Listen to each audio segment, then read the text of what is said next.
नमस्कार दोस्तों, स्वागत है आप सभी का हमारे इस YouTube चैनल स्टडी सेक्शन में। दोस्तों, इस वीडियो में देखेंगे संस्कृत का क्रैश कोर्स का VBI ऑब्जेक्टिव क्वेश्चन, जो कि बिहार बोर्ड मैट्रिक परीक्षा 2021 के लिए काफ़ी इंपॉर्टेंट प्रश्न है। और दोस्तों, आपको जो है इस वीडियो में जो है टोटल आपको 30 प्रश्न कराएंगे और 30 प्रश्न में आपको पहले से कितने प्रश्न याद थे आप हमें कमेंट बॉक्स में ज़रूर बताएं दोस्तों। तो चलिए दोस्तों, आज का पहला प्रश्न वीडियो को स्टार्ट करते हैं। जल्दी से वीडियो को लाइक कर दीजिए। अगर चैनल पर पहली बार जुड़े हैं तो चैनल के लाल बटन को दबाकर सब्सक्राइब कर लीजिए और बगल में घंटी है उसको प्रेस कर दीजिए, ताकि कोई भी लेटेस्ट वीडियो अपलोड करे उसका नोटिफिकेशन जो है आपको सबसे पहले मिल सके। तो देखिए दोस्तों, आज का जो पहला प्रश्न है, कहता है पाटलिपुत्र पटना के नाम से कब से प्रसिद्ध हुआ।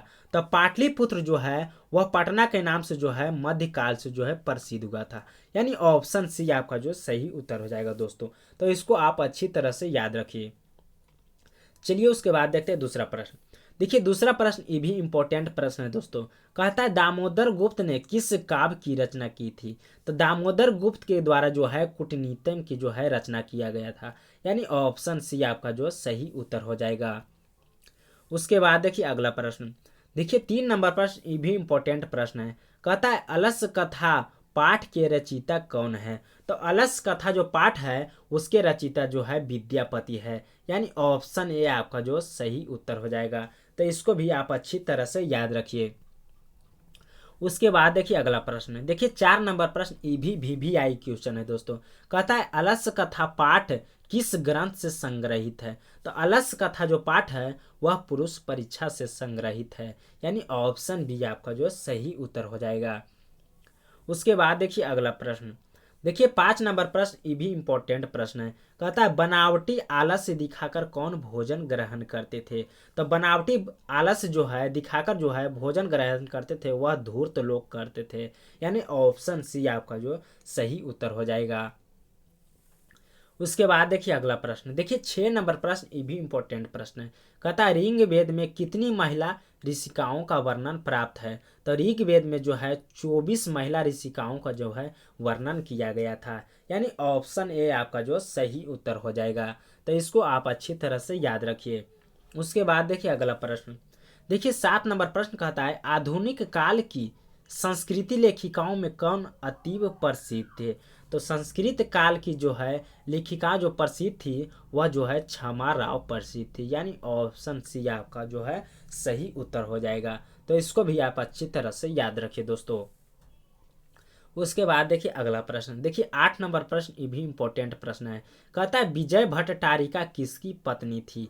तो दोस्तों आपका जो सही उत्तर हो जाएगा ऑप्शन ए हो जाएगा, यानी चंद्रादित्य की जो है पत्नी थी। उसके बाद देखिए अगला प्रश्न। देखिए 9 नंबर प्रश्न ये भी इंपॉर्टेंट प्रश्न है। कहता है पटना का इतिहास कितना पुराना है। तो पटना का इतिहास जो है 2000 वर्ष पुराना था, यानी ऑप्शन बी आपका जो बिल्कुल सही उत्तर हो जाएगा। तो इसको भी आप अच्छी तरह से याद रखिए। उसके बाद देखिए अगला प्रश्न। देखिए 10 नंबर प्रश्न कहता है यूनान का राजदूत कौन था। तो यूनान का जो राजदूत था वह मेगास्थनीज था, यानी ऑप्शन सी आपका जो सही उत्तर हो जाएगा। तो इसको भी आप दोस्तों अच्छी तरह से याद रखिए। उसके बाद देखिए अगला प्रश्न। देखिए 11 नंबर प्रश्न ये भी इंपॉर्टेंट प्रश्न है। कहता है महान से भी महान क्या है। तो महान से भी महान जो है वह आत्मा है, यानी ऑप्शन ए आपका जो सही उत्तर हो जाएगा। उसके बाद देखिए अगला प्रश्न। देखिए 12 नंबर प्रश्न कहता है नदियां नाम और रूप को छोड़कर किस में मिलती है। तो नदियां और नाम जो है रूप को छोड़कर जो मिलती है वह समुद्र में मिल जाती है, यानी ऑप्शन ए आपका जो सही उत्तर हो जाएगा। उसके बाद देखिए अगला प्रश्न। देखिए 13 नंबर प्रश्न ये भी काफी इंपॉर्टेंट प्रश्न है। कहता है गंगा देवी का समय क्या है। तो गंगा देवी का जो समय था वह 8वीं सदी था, यानी ऑप्शन बी आपका जो सही उत्तर हो जाएगा। तो इसको भी आप अच्छी तरह से याद रखिए। उसके बाद देखिए अगला प्रश्न। देखिए 14 नंबर प्रश्न कहता है आधुनिक काल की संस्कृत कवित्री कौन है। तो आधुनिक काल की जो संस्कृत कवित्री थी वह जो है पंडित क्षमा राम थी, यानी ऑप्शन सी आपका जो सही उत्तर हो जाएगा। तो इसको भी आप अच्छी तरह से याद रखिए। उसके बाद देखिए अगला प्रश्न, देखिए 15 नंबर प्रश्न कहता है अथर्ववेद में मंत्रदर्शिका कितनी ऋषिकाएं हैं। अथर्ववेद में जो है मंत्रदर्शिका की जो ऋषिकाएं थी वह 5 थी, यानी ऑप्शन डी आपका जो सही उत्तर हो जाएगा। उसके बाद देखिए अगला प्रश्न, देखिए 16 नंबर प्रश्न कहता है संस्कार कितने होते हैं। तो संस्कार जो दोस्तों वह 16 प्रकार के होते हैं, यानी ऑप्शन ए आपका जो सही उत्तर हो जाएगा। तो इसको भी आप अच्छी तरह से याद रखिए।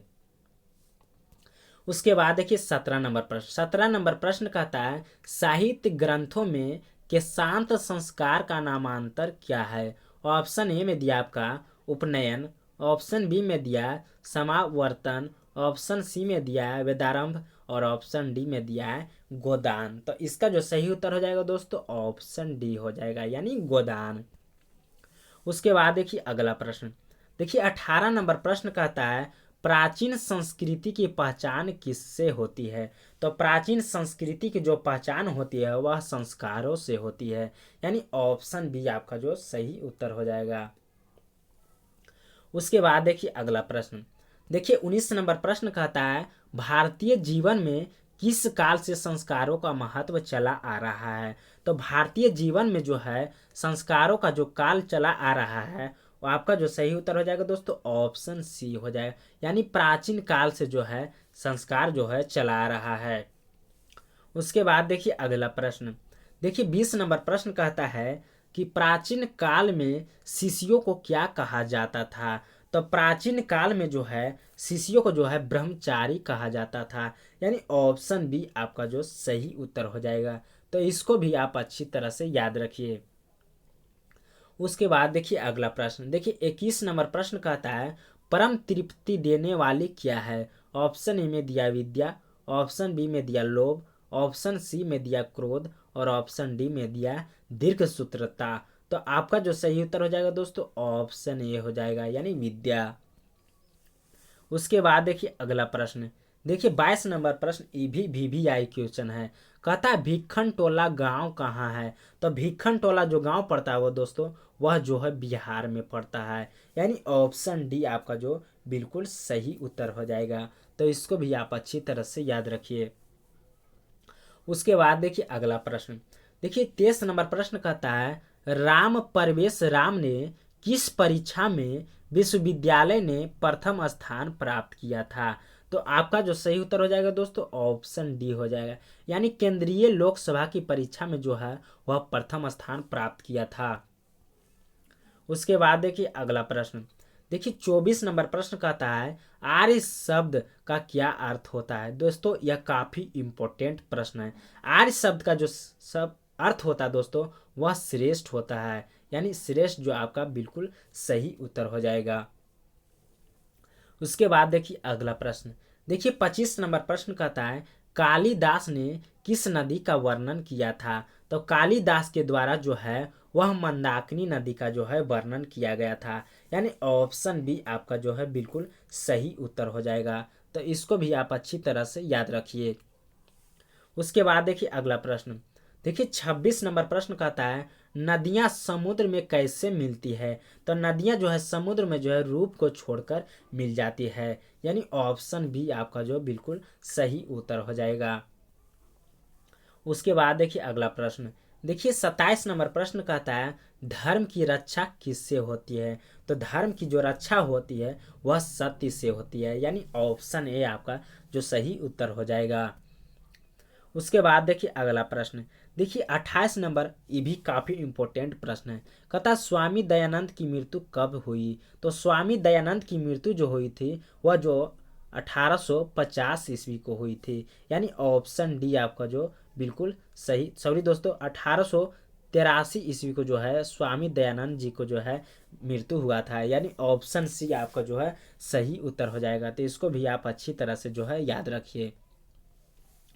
उसके बाद देखिए अगला प्रश्न, देखिए 29 नंबर प्रश्न कहता है ब्राह्मण के वेश में कौन प्रवेश करता है। तो ब्राह्मण के वेश में जो है शक्र लोग जो है प्रवेश करता है, यानी ऑप्शन डी आपका जो बिल्कुल सही उत्तर हो जाएगा। उसके बाद देखिए अगला प्रश्न, देखिए आज का जो लास्ट प्रश्न है दोस्तों ये भी काफ़ी इम्पोर्टेंट प्रश्न है। कहता है मीमांसा दर्शन के रचनाकार कौन है। तो मीमांसा जो दर्शन है वह जैमिनी के जो है जैमिनी के द्वारा जो है रचना किया गया था। यानी ऑप्शन ए आपका जो बिल्कुल सही उत्तर हो जाएगा।